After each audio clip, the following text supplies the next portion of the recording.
Good afternoon friends, welcome in study channel. आज हम आपको इलास्टिसिटी ऑफ डिमांड के बारे में बताएंगे। आप एक डायग्राम देख रहे हैं। इसमें हमने जो हॉरिजेंटल लाइन है ओ एक्स अक्ष, इस पर क्वांटिटी मात्रा ली है और ओ वाई अक्ष पर हमने प्राइस ली है। तो इसको एक रेखा जो है टच कर रही है ओ वाई को और ओ क्यू को ऊपर से नीचे की तरफ। तो यहाँ पर हमने इलास्टिसिटी ऑफ डिमांड के बारे में बताया है। तो आप देख रहे हैं बिल्कुल पॉइंट जो है वो टच कर रहा है जहाँ पर PED इज इक्वल टू 1 लिखा हुआ है। तो PED का मतलब है price elasticity of demand is equal to 1। ये बिल्कुल हाफ है इस रेखा का, इसलिए यहाँ पर प्राइस इलास्टिसिटी ऑफ डिमांड 1 है और इससे ऊपर जो है वो इलास्टिक रहेगी और इससे नीचे इन इलास्टिक रहेगी। अब ये क्या है हम आपको आगे बताएंगे विद परिभाषा।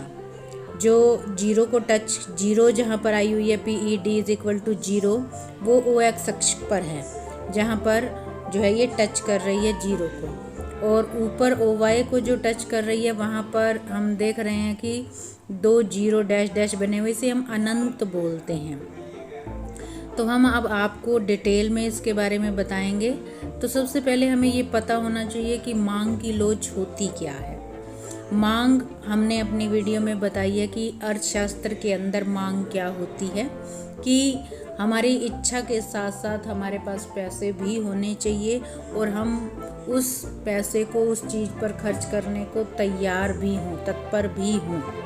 तो अब हम लोच क्या होती है इसके बारे में बताएंगे। तो अर्थशास्त्र के अंदर मांग की लोच का मतलब होता है मांग को प्रभावित करने वाले जो जी तत्व होते हैं, घटक होते हैं, उनके परिवर्तन के प्रति मांग कितनी संवेदनशील है।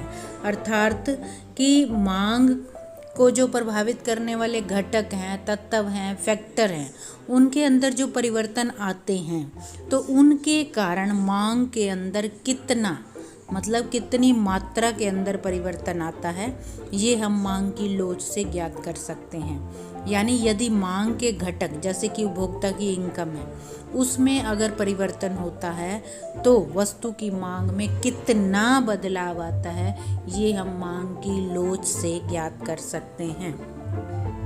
तो इसके अंतर्गत हम सबसे पहले हम प्राइस इलास्टिसिटी ऑफ डिमांड इसका अध्ययन करेंगे। तो मांग की लोच का मतलब अभी हमने बताया कि आर्थिक चर में बदलाव आने से मांग में आने वाला बदलाव है। मतलब मांग को जो भी प्रभावित करने वाला तत्व है, आर्थिक चर ही प्रभावित करता है। तो उनके अंदर जब बदलाव आता है तो मांग के अंदर कितना बदलाव आया है। लोच में यह पता नहीं होता कि किस चार में बदलाव आया है। उपभोक्ता की आय में भी बदलाव आ सकता है और उस संबंधित वस्तु के मूल्य में भी बदलाव आ सकता है। तो इसीलिए यहाँ पर मांग की जो कीमत लोच है उसका मतलब है कि केवल, क्योंकि अलग अलग जो है तत्वों के अंदर बदलाव आने से अलग अलग मांग के अंदर परिवर्तन आएगा।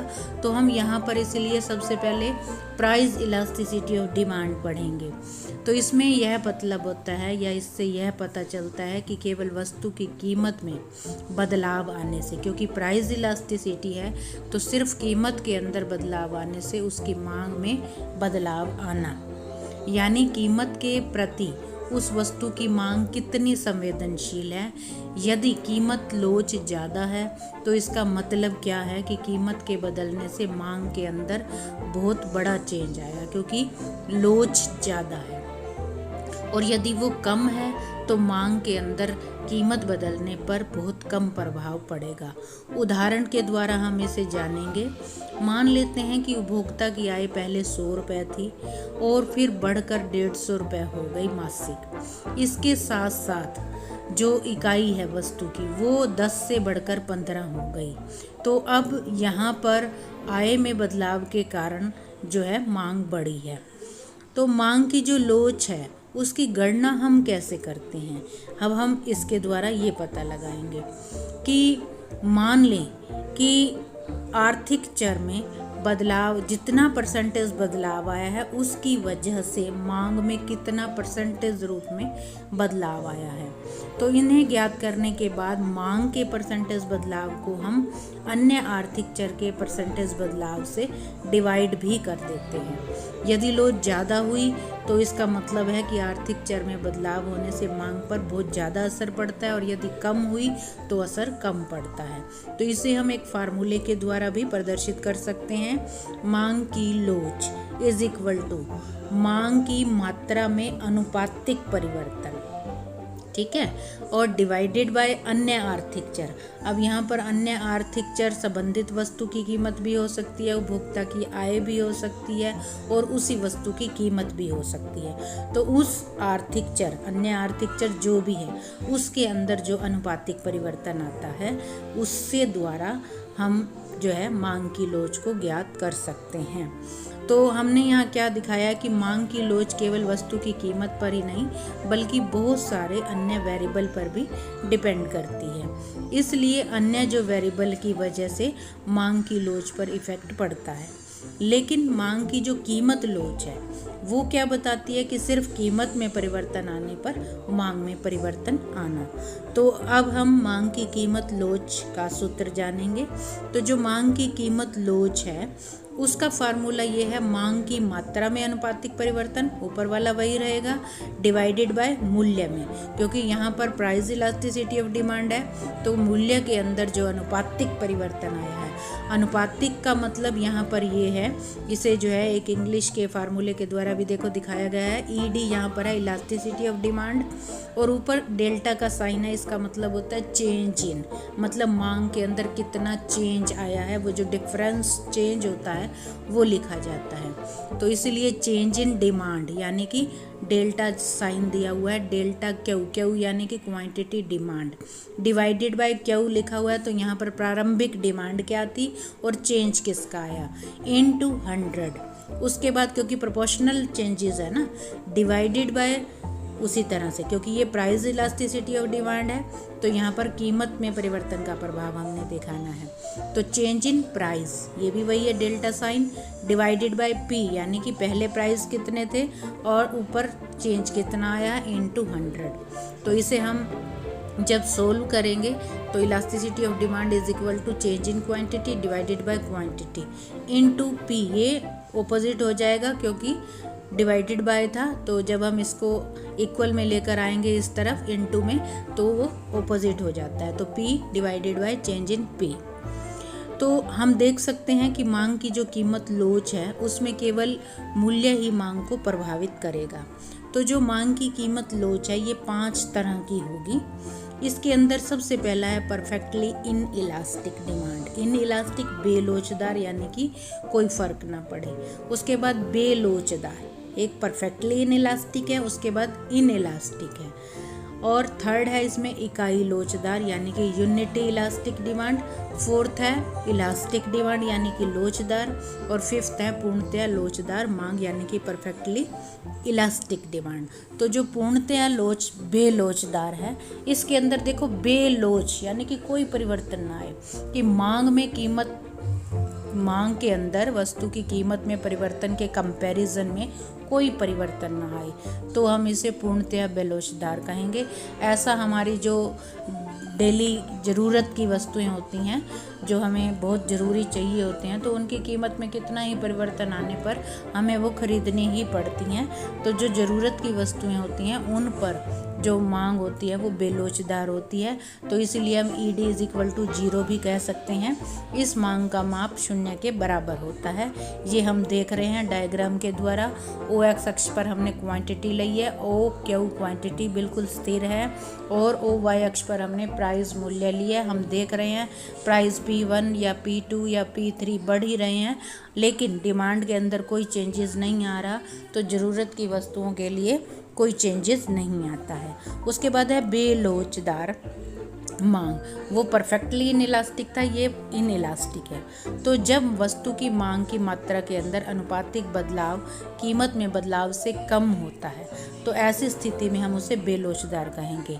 तो ऐसी मांग जीवन की आवश्यकता वाली वस्तुएं जैसे कि भोजन, ईंधन के अंदर ही देखी जा सकती है।